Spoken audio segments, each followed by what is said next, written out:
পায়েল ঘোষ, আপনি বলেছেন আপনি খুব ঝাড় দেন, তো আপনি ভুল করলে আপনাকে কে ঝাড় দেয়? ও আপনি নিজের ঠিক ভুল কিভাবে বিচার করেন? অহংকার আসছে কিনা সেটাই বা কি করে বিচার করেন?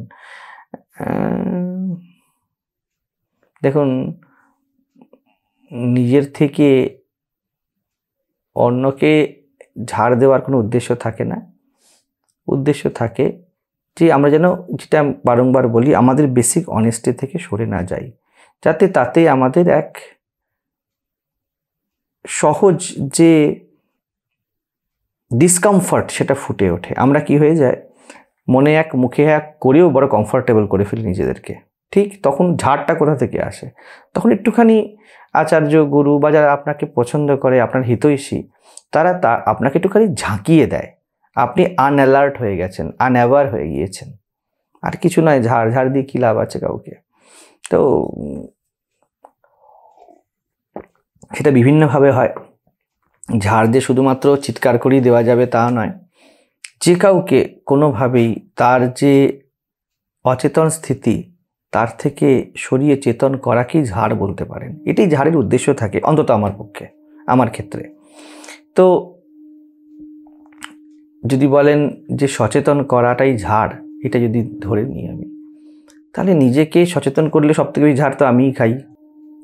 দেখুন, আমি যেখানে দাঁড়িয়ে আছি সেখানে ঠিক ভুল জিনিসটা, আমি প্রথমে সত্য মিথ্যা দিয়ে বললাম ভাবেই ধরুন, আমার কাছে খুব গৌণ হয়। কোনো ব্যক্তি সো কল্ড ঠিক করলো কি সো কল্ড ভুল করলো, তার ভিত্তিতে তাকে ঝাড় দেওয়া হয় না। ঝাড় দেওয়া হয় তার ইন্টেনশনের ভিত্তিতে, সে ভিতর থেকে কী হয়ে আছে। ঠিক আছে? তো ঠিক নিজের ক্ষেত্রেও তাই হয়। আমি আপনাদের মধ্যেরই একজন বলেই আমি বেশিরভাগ সময়তে বলি, কথা বলি। এখানে আমি একজন বসে আছি, ওখানে আপনি একজন বসে আছেন, আমরা 1 to 1 কথা বলছি, বিশেষ কোনো ভেদ নেই। আপনার জীবন্ততা, আমার জীবন্ততায় কোনো ভেদ নেই। তো যেই ঝাড়টাকে অন্যকে দেওয়া হয় বলে মনে হচ্ছে, তাও কিন্তু নিজেকে দেওয়া। ঝাড় দিতে দিতে আমিও শিখি, কথা বলতে বলতে আমিও শিখি। ঠিক তেমনই নিজের সাথেও একই শেখা চলে। নিজেকেও ওই একই প্ল্যাটফর্মে দেখা হয় যে আমি ভুল করলে সবথেকে বেশি শাস্তি আমিই পাই। কারণ দেখুন, যে এমন মন নির্মাণ করেছে যে কোনো জায়গাতে ডিসহারমোনি দেখতে পাচ্ছে, নিজেকেও তো আমরা সেই মন দিয়েই দেখি। তো নিজের মধ্যে থাকা যদি কোনো ডিসহারমোনি থাকে, কোনো রকমের কনসেপশনের মিসলিড ভাব থাকে, তো ভেবে দেখুন না, সেটা সবার আগে ধরা দেবে। সাধারণ অর্থে যখন মানুষ ঝাড় দেয়, তখন সে না পরিস্থিতি বিচার করে, সে দেখে আমার সুবিধা হচ্ছে তো গলা জড়িয়ে ধরবো, আমার অসুবিধা হচ্ছে তো ঝাড় দিয়ে দেবো। এটাই তো নর্মাল থাকে না? তো এই ক্ষেত্রেও কি হয়, সে সামগ্রিক পর্যালোচনা করে না। ঠিক এই মনটা যখন নিজেকে দেখে এমন মানুষ, তখন তারা নিজেরও সামগ্রিক পর্যালোচনা আর করে না। কিন্তু যদি ইন্টেনশানে থাকে অন্যকে সচেতন করা, মনটাই যদি এমন নির্মাণ হয়, তখন সেই একই মন দিয়ে যখন নিজেকে সচেতন করা হয়, তখন সেটা ঝাড়েরই সমকক্ষ হয়। তো আর যত ব্যক্তি সেন্সিটিভ আর সচেতন হতে শুরু করে না, তাকে ঝাড় দেওয়ার দরকার নেই। দেখবেন এক একজনকে 10 বার করে কথা বলতে হয়, তবুও তার হয় না। আর এক একজনকে একটা চোখের ইশারাই যথেষ্ট হয়ে যায় যে সে বুঝে যায় যে এই জায়গাতে আমার এটি করা উচিত হয়নি। এক একজনের দিকে করুণ দৃষ্টিপাত করলেই সে বুঝে যায় যে আমি কিছু একটা ভুল করেছি এবং এই ভুলটি করেছি, আমাকে এটা রেকটিফাই হতে হবে, এর বেশি বলতে হয় না। আর এক একজনকে দেখবেন, আপনাদের বাড়ি অনেক সন্তানাদি থাকে, তাদেরকে 20 বার 25 বার 30 বার বলেও কাজ হচ্ছে না। তো যে ব্যক্তি সংবেদনশীল হয়ে যায়, সে অন্যর সাথেই ডিল করুক বা নিজের সাথেই ডিল করুক, খুব বেশি চিৎকার করে বলতে হয় না। তো নিজেকে আমাকে খুব চিৎকার করে কথা বলতে হয় না। আমি খুব কি বলবো, বিজনেসম্যানের মতো বুদ্ধি বলতে পারেন একরকমভাবে। আমি মজা করে বলি ব্যবসায় আত্মিকা বুদ্ধি, যদিও এর অর্থ গীতায় তা নয়, তবু আমি বলি আমার দৃষ্টিকোণটা এরকম, এটা ভুল করলে এই, এটা এরকমভাবে এটা করলে এই, এরকম করলে এটা এই, কোনটা তুমি চুজ করবে? আমি এর মধ্যে দেখি না যে এটা ঠিক এটা ভুল। আমার মন যেটা বলে আমি সেটার সাথে 100% থাকার চেষ্টা করি। যদি সুফল আসে সেটা আমি শিখে যাই, যদি কুফল আসে সেটাও আমি শিখে যাই। এটা আমার চলন। আমি বলছি না আপনাদের বা অন্য কারোর প্রত্যেকের চলন এমনই হোক, কিন্তু এটা আমার চলন। যদি আমার মনে হয় যে এই জায়গাতে আমি এটা ভুল করেছি আর এই জায়গাতে আমি এটা ঠিক করেছি, তো আমার দুটোই স্ট্যান্ড পয়েন্ট থাকে, আমি কি করব, আমি আমার ভুলটাকে সংশোধন করব কি না। ভুলটা সংশোধন করলে আমার কি লাভ আছে, এই লাভ আছে, এই লোকসান আছে। আমি নিজেকে জিজ্ঞেস করি সরাসরিভাবে, তুমি কোনটার সাথে যেতে চাও? যেটার সাথে যেতে চাও সেটার সাথেই চলো।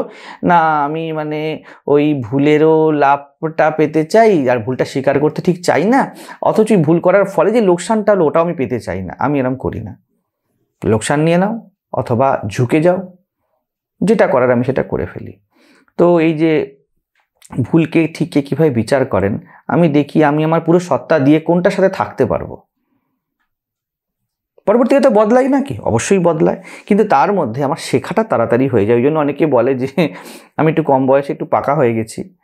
তো বিষয়টি এই কারণেই, কারণ চুটিয়ে ভুল করেছি বা সো কল্ড ভুল করেছি, আমার দৃষ্টিতে ওটা ভুল নয়, ওটা আমার শিক্ষা।